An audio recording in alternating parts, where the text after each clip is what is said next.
I'm Mark Allen for Expert Village. All right, we're adding blackberries in. Blackberries, fresh blackberries. You can use frozen blackberries. You can actually use red blackberries or raspberries if you like. Blackberries are very nutritious.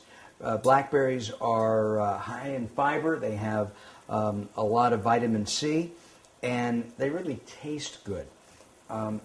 Lower your flame.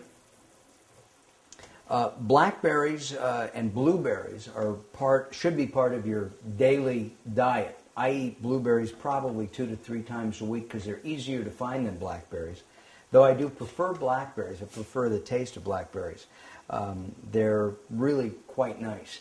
Also, raspberries are another fruit that I like. They are more perishable than the blackberry or the blueberry. So you have to be very careful and eat them much faster than you would either of these other two berries.